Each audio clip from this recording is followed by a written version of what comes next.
चलिए आज फिर से हम लोग एएस एकेडमी की क्लास में क्वेश्चंस को डिस्कस करेंगे। इम्पॉर्टेंट क्वेश्चन, ये सारे प्रश्न मैं आपको बता दूं, ये जेल डिपार्टमेंट की दृष्टिकोण से बड़े महत्वपूर्ण और उपयोगी हैं। आप इन्हें नोट डाउन कर सकते हैं और मैं आपके लिए हेल्पफुल वीडियो ये अपलोड कर रहा हूं ताकि आप मैक्सिमम स्कोर इंग्लिश में कर सकें। और ये सारे प्रश्न ही उन्हीं एग्ज़ाम से हम लोगों ने लिए हैं जिससे आपको बड़ी मदद होगी। Let's start. पहला प्रश्न आपको दिखाई दे रहा है यहाँ पर, और वो दिखाई दे रहा है वी वॉक द रोड। तो यहाँ पर वी वॉकड और फिर आपको डैश रोड नज़र आ रहा है। तो इसको ज़रा समझिए। आपके पास चार ऑप्शंस हैं। पहला ऑप्शन जो दे रखा है वो आपको क्या दे रखा है, अबव, फिर अलोंग, फिर बिलो और फिर अंडर। आप जो है रोड पर चल रहे हैं, एक सामान्य सी बात है। बिलो का अर्थ तो भैया नीचे होता है, अंडर का मतलब नीचे होता है, अबव का मतलब ऊपर होता है, लेकिन ऊपर किस स्थिति में, सर के ऊपर। अबव का प्रयोग जो करते हैं आप किसके लिए करते हैं, सर के ऊपर। तो इसका मतलब ये आपका बिल्कुल यहाँ पर क्लियर समझ में आ रहा है कि आप यहाँ पर अबव क्लिक नहीं करेंगे, बिलो क्लिक नहीं करेंगे, अंडर क्लिक नहीं करेंगे और किसके साथ जाएंगे, अलोंग के साथ। तो आपका सही उत्तर होगा we walked along the road. Next question, When it is very cold water change dash ice। ये तो प्रश्न बड़ा क्लियर है। जब कभी भी अवस्था परिवर्तन होती है, एक अवस्था से दूसरी अवस्था में जाते हैं, तो वहाँ पर हमेशा इनटू लगाते हैं। आप याद रखेंगे कि जब कभी भी अवस्था परिवर्तन होगी तो वहाँ पर एक ही प्रपोजिशन लगेगा और वो इनटू लगेगा, तो इसमें कोई आपको डाउट नहीं होना चाहिए। नेक्स्ट, अगला प्रश्न है आपके सामने, the boat sailed dash the bridge. Bridge मतलब पुल होता है, सैल्ड मतलब ठहरना होता है। अब यहां पर आप देखिए, जो बोट है, जो नाव है, वो ब्रिज ब्रिज के ऊपर हो सकती है क्या, ब्रिज पर हो सकती है क्या, ब्रिज के नीचे हो सकती है। तो अगर हम यह देखें तो बिटवीन शब्द तो हो नहीं सकता, अबव शब्द ऊपर के लिए होता है, ओवर शब्द भी ऊपर के लिए होता है। तो नो डाउट इसमें फिर से आपको बिना किसी संकोच के आप सही उत्तर कर पा रहेंगे, अंडर। बहुत ही सिंपल है, आप इसे बिल्कुल पैनिक ना हो। ये सारी चीज़ें आपकी इतनी इजी हैं कि आपको नंबर बूस्ट कराएंगी। तो आप बिल्कुल ये रेगुलर वीडियोस देखते रहें, डेफिनेटली आपको इससे बिल्कुल मदद मिलेगी। The boat sailed under the bridge, ये आपका करेक्ट आंसर होगा। नेक्स्ट क्वेश्चन पर चलते हैं। चलिए फिर से हम एक प्रश्न लेके आए हैं। प्रश्न है, if you are dash 18 you are not allowed to drive a car. बहुत क्लियर समझ में आ रहा है आप लोगों को कि अगर आप 18 साल के या 18 उम्र के नहीं हैं तो आपको अनुमति नहीं है कार चलाने की। ये इसका सीधी बात हुई है। ऑप्शंस में देखें, पहला ऑप्शन जो दे रखा है आपको, वो क्या दे रखा है, पहला ऑप्शन हमको दे रखा है ऑन, फिर दे रखा है अंडर, फिर दे रखा है 8। एक ऑप्शन हमारे पास नीचे और मिलता है और वो ऑप्शन कौन सा है, फ्रॉम। तो फ्रॉम, अंडर, 8 और ऑन। तो यहाँ पर देखिए 18 साल से कम की बात हुई है, कम की बात हुई है। तो कम के लिए आप ये जो वर्ड है, ये आप वर्ड भी यूज़ करते हैं अंडर, ये सभी को पता है, बिल्कुल सिंपल सा क्वेश्चन है। तो यहाँ पर आप जो है इसको क्लिक करेंगे, if you are dash 18 you are not allowed to drive a car. तो यहाँ पर आपका सही उत्तर जो होगा वो होगा अंडर। अगले क्वेश्चन पर डिस्कस करते हैं। I don't like walking alone dash the streets dash midnight. यहाँ पर दो प्रश्न हैं। तो देखिए एक चीज़ आप ये समझिए कि कल मैंने आपको एक जानकारी दी थी, और जानकारी क्या दी थी, मैंने आपको कल वाले वीडियो में बताया था प्रिसाइज टाइम। अगर किसी ने समझा हो, नोट करा हो तो उसको पता होगा। प्रिसाइज टाइम यानी ठीक समय। ठीक समय कौन से, जो सूर्य उदय के होते हैं, जो सूर्य अस्त के होते हैं, या निश्चित समय जो होते हैं, उन्हें हम प्रिसाइज टाइम कहते हैं। अब देखिए यहाँ पर आप देख रहे होंगे मिडनाइट शब्द का प्रयोग किया गया है, मध्य रात्रि।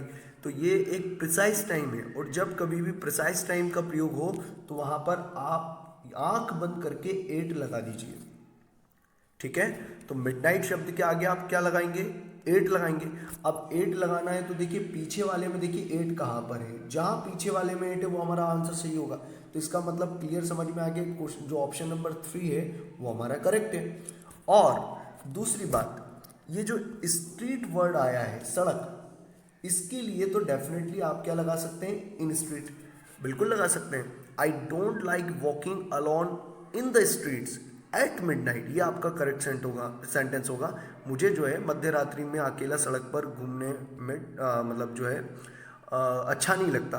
तो ये जो वर्ड है आप कॉमन सेंस का प्रयोग करके भी कर सकते हैं, जरूरी नहीं आपको मीनिंग याद हो। ये स्पेशली बच्चों मैं उन लोगों के लिए वीडियो बना रहा हूँ जिन लोगों का इंग्लिश बहुत ज़्यादा प्रॉब्लम क्रिएट करता है। तो कुछ हम ऐसी टेक्निक्स यूज़ कर सकते हैं जिनके माध्यम से हम एग्ज़ाम के अंदर अच्छा स्कोर जनरेट कर सकते हैं। तो आप केवल इन्हीं चीज़ों पर फोकस करते चलिए। चलिए नेक्स्ट क्वेश्चन पर देखें। अगला प्रश्न आपके पास है, he gave me dash few word. यहाँ पर देखिए एक वर्ड आया है, वर्ड का नाम है फ्यू। बहुत महत्वपूर्ण वर्ड है क्योंकि आपको एग्जाम के अंदर फ्यू और लिटल, ये दो वर्ड ऐसे हैं जो बिल्कुल पूछे जाते हैं, है ना। अब मैं थोड़ा सा फ्यू के बारे में आपको बता दूं, इनकी डिटेल क्लासेस हमारी अलग चालू होंगी, उसके लिए अभी यहाँ पर बात करना उचित नहीं है। लेकिन अभी प्रश्न के लिए अगर बात करें तो ए भी लगा सकते हैं आप फ्यू के आगे, और दूसरा आप द भी लगा सकते हैं। दो चीज़ें आप लगा सकते हैं, दोनों का मतलब मैं समझा देता हूं। देखिए अगर ए लगाते हैं आप, ए लगाएंगे तो अर्थ होगा पॉजिटिव सेंस में, ठीक है। अर्थ जो होगा कैसा होगा, पॉजिटिव, सकारात्मक सोच के लिए दर्शाएगा। और अगर आप यहां पर द लगाएंगे तो द का मतलब होता है सब कुछ, द का मतलब होगा यहां पर सब कुछ। द का जब फ्यू के पहले लगे तो, ठीक है। अब जरा प्रश्न को समझिए, आपसे क्या कह रहा है, आपसे कह रहा है he gave me dash few books to read, उसने मुझे कुछ किताबें पढ़ने को दी। अब कुछ दिए, सब थोड़ी ना दी हैं, इस कारण से कुछ के लिए कुछ किताबें दी हैं, मतलब ये पॉजिटिव सेंस है, और पॉजिटिव सेंस के लिए हम क्या लगाएंगे, अ लगाएंगे। तो he gave me a few books to read, ये अपना करेक्ट सेंटेंस होगा। अगले क्वेश्चन पर देखते हैं। I always like to leave my desk clear dash the end of the day. अभी अगर आपने इसको ध्यान से समझा हो तो the end of the day word आया है, आप मीनिंग छोड़ दीजिए, आप कुछ टेक्निक्स में बता रहा हूं, उस टेक्निक्स पर फोकस कीजिए। The end of the day word आया है, मतलब ये प्रिसाइज टाइम है, प्रिसाइज टाइम है, मतलब आप यहां पर सीधा सीधा क्या कर सकते हैं, प्रिसाइज टाइम के लिए आप प्रीपोजिशन लगाते हैं 8। तो यहां पर आपका ऑप्शन नंबर 3 करेक्ट हो गया, ये आपका स्कोर बन गया। नेक्स्ट क्वेश्चन,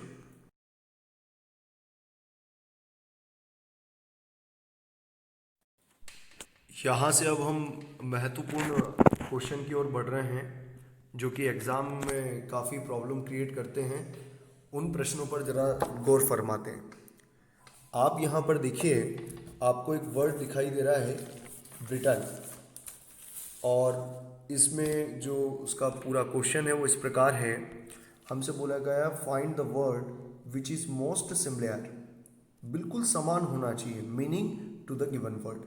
जो नीचे दिए गए ऑप्शंस हैं उन ऑप्शंस में से कौन सा ऐसा ऑप्शन है जो इस ब्रिटेल के बिल्कुल समान है। तो पहले आपको पता होना चाहिए कि इस ब्रिटेल का मतलब क्या होता है। ब्रिटेल का मतलब होता है आपका नाजुक, कोई चीज़ जो नाजुक होती है, भंगूर होती है, उसको आप इंग्लिश के अंदर क्या कहते हैं, Britell.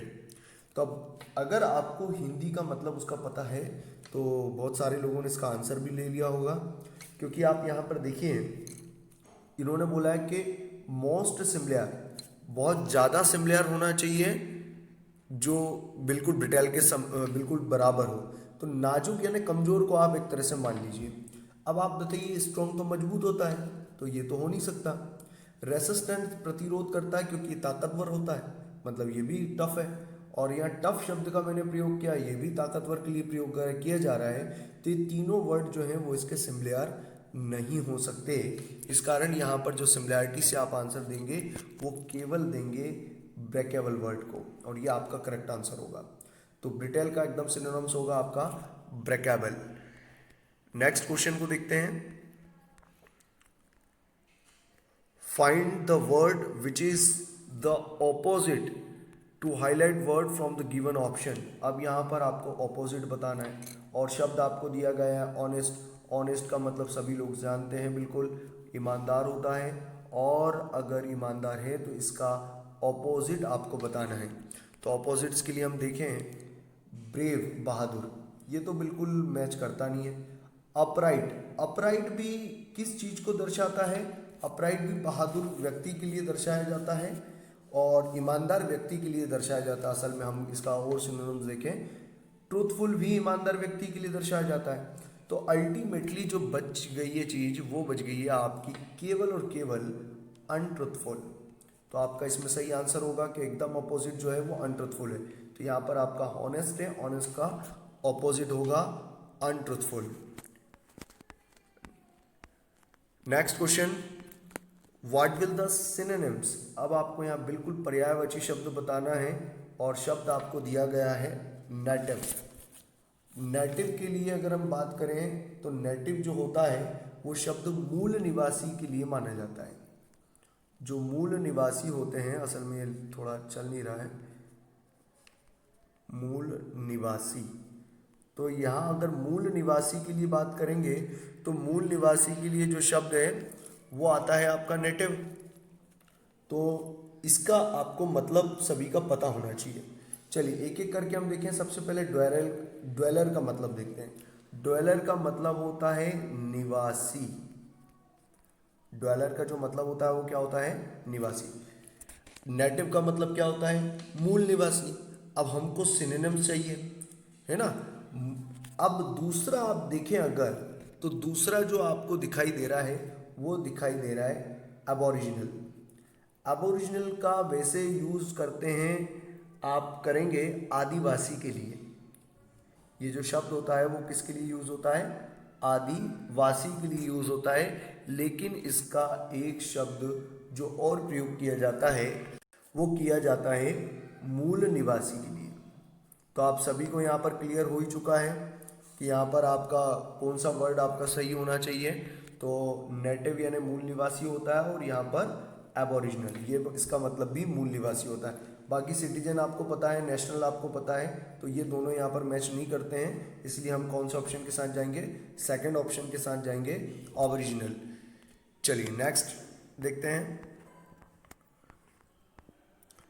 In the following question groups of 4 word are given is group 1 word is correctly spelled plate. अब यहाँ पर फाइनली करेक्ट आपको स्पेल्ड बताना है। यहाँ पर देखिए सही स्पेलिंग बताना है। तो आपको ये वाला स्पेलिंग, ये वाला स्पेलिंग, ये वाला स्पेलिंग, ये तीनों जो वर्ड हैं वो आपको क्लियर समझ में आ रहा है कि ये कोई वर्ड है ही नहीं। इसका सही वर्ड जो है वो आपका ओकेशन है और जो आपका जाता है ऑप्शन नंबर 3 में, जिसका मतलब होता है अवसर। तो हम यहाँ पर किसको क्लिक करेंगे? 3rd नंबर को क्लिक करेंगे। अब लास्ट में हमारे पास जो क्वेश्चन है, she is ill dash fever. ये क्वेश्चन मैंने जानबूझ के लिखा है क्योंकि कई बच्चे यहाँ पर इसको देखेंगे तो कह देंगे सर विथ इसमें आएगा नहीं, फॉर इसमें आएगा नहीं, बाय इसमें आएगा नहीं, हम फ्रॉम के साथ जाएंगे। Most of the time student ने क्या करा है, उन्होंने एप्लीकेशन लिखी है फ्रॉम फीवर उनको याद रहता है। देखिए ज़रा बात समझिए, मैं आपको बड़े सरल शब्दों में बताऊं। The preposition is the part of speech which tells about the relation two things in the sentence about the time and location. तो यहाँ पर आपको ये चीज़ समझना है कि प्रीपोजिशन जो होता है वो समय और लोकेशन के बीच में संबंध बताता है। ये पार्ट्स ऑफ स्पीच होता है। आप इसको लेके देखेंगे कि यहाँ पर जो आपको दिखाई दे रहा है, एक तो विथ और एक फ्रॉम, क्योंकि आप फॉर को मना कर चुके हैं, आप बाय को मना कर चुके हैं, आप केवल विथ और फ्रॉम के साथ जाएंगे। जो लोग फ्रॉम के साथ जा रहे हैं वो बिल्कुल गलत जा रहे हैं, क्योंकि यहाँ पर विथ शब्द का प्रयोग ही सर्वयुक्त होगा और विथ शब्द का ही प्रयोग यहाँ पर सही माना जाएगा। तो अगर आपका सेंटेंस कभी भी शी इज़ इल की जगह ही इज़ इल हो तो भी आप वहाँ पर विथ फीवर ही लगाएंगे, इसलिए आपका विथ वाला जो ऑप्शन होगा वो करेक्ट होगा। कई बार ऐसे क्वेश्चन भी आते हैं कि वहाँ पर एक इंग्लिश का शब्द लिखा रहता है बिकॉज ऑफ, ये वाला वर्ड भी मैंने काफ़ी एग्ज़ाम्स में देखा है। तो आप ध्यान रखिएगा, अगर ये वाला ऑप्शंस भी आपको दिखाई दे और उस समय पर विथ ऑप्शन दिखाई ना दे तो आप फिर बिकॉज ऑफ के साथ जाएंगे। तो यहाँ पर जो आपका करेक्ट सेंटेंस होगा वो होगा with, she is ill with fever. तो ये आपके क्वेश्चंस रहे हैं। बाकी के क्वेश्चंस के लिए हम आगे की वीडियो देखेंगे। All the best.